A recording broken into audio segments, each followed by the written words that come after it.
Well, how did MMA get its start in Hawaii? I'm going to take you back before the beginning. I was about 28 years old, living in San Diego, California, and was rapidly aging out of an industry that I was in. For those of you that know, for those of you that don't, you may find out at some point. Anyhow, I'm living in San Diego, wondering what I'm going to do with my life. And I've got a friend of mine named Richard Cahill that was running a national touring female oil wrestling show. And he had started a show in Hawaii.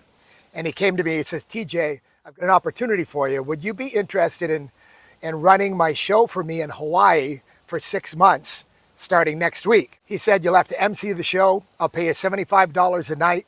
You'll have to manage the girls. I'll give you a place to live. The only problem is you're going to have to live in a 2-bedroom apartment with 4 of the female oil wrestlers. Well, I'm 28 years old and single, and I don't think he finished the sentence when I said, where's my ticket? So that's how I end up in Hawaii. The show's at an infamous bar called Gussie L'Amour, infamous before MMA was introduced to it. It was a bar by the airport that was full of military guys, live bands, Filipino ladies looking for military husbands, and questionable hours they would run. May or may not have known about liquor commission people being paid off. I mean, this was a dive bar that was fantastic. And on Wednesday through Saturday night had female oil wrestling, I think from 7 p.m. to 9 p.m. Well, I'm out there for a number of months. And the owner of the bar, Dennis Smith, and I became pretty good friends. And I came in one night and he said, hey, TJ, have you seen this crazy stuff on TV? These fights where these guys are trying to kill each other without any rules? And at that time I was getting the VHS tapes. It may have been up to maybe UFC 5. I said, yeah, Ultimate Fighting Championship. He goes, do you think we could promote a fight here? I said, I'm interested, but I've never promoted anything in my life. And he says, I'd pay you $500 for the show.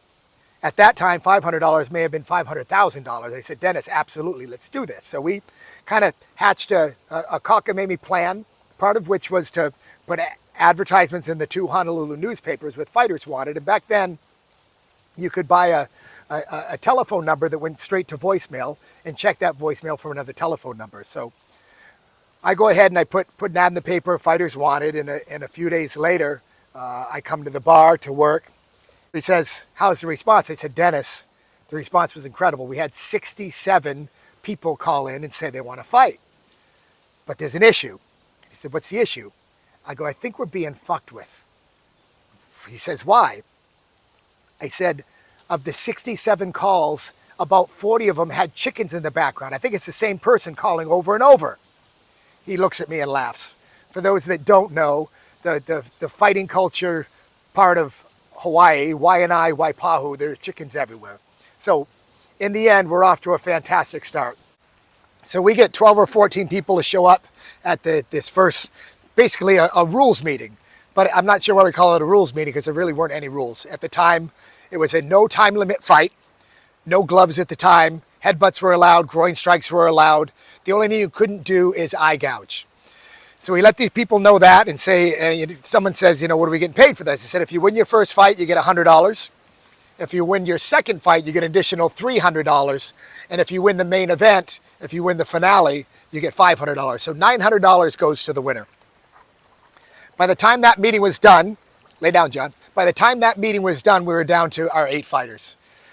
So maybe, must have been a week or two later, the bar builds a ring out of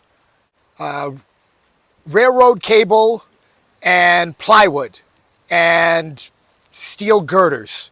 The hardest ring you've ever seen. We need a referee. So we get Eddie Speedy Gonzalez. I gave him the nickname. He was the bouncer at the bar. I went to him. He's about 5'5", 270 pounds. I said, hey, will you referee? He goes, I don't do martial arts. I've never refereed anything in my life. He said, it's easy. There really aren't any rules. Just make sure no one gouges each other's eyes. When someone goes unconscious, you can stop it. Or other than that, we're good to go. So he agrees to do that. So we have a ring. We have fighters. We have a referee. What kind of crowd are we going to get? Dennis Smith, the owner, advertises in the paper, whatever the heck he does. And it's a bar that holds, I think, 400 as far as liquor commission allows. and we had at least 600 people there in the first night. A little more on the atmosphere we created at the show. We had 600 people in there, military guys, West Side guys, Filipino girls. Already looked like all hell was going to break loose, but we had these female oil wrestlers that had nothing to do for the night because the night off and they wanted to make money. So I had 8 female oil wrestlers in between fights, fully nude, dancing for tips. They weren't getting paid, so they were really hungry to make tips. The place, you felt like it was Sodom and Gomorrah. The end of the world was coming. I've had friends that said that they stood in the back with a beer bottle in their hand and they didn't even drink because they were getting ready to break it in case a fight broke out. Fights get started.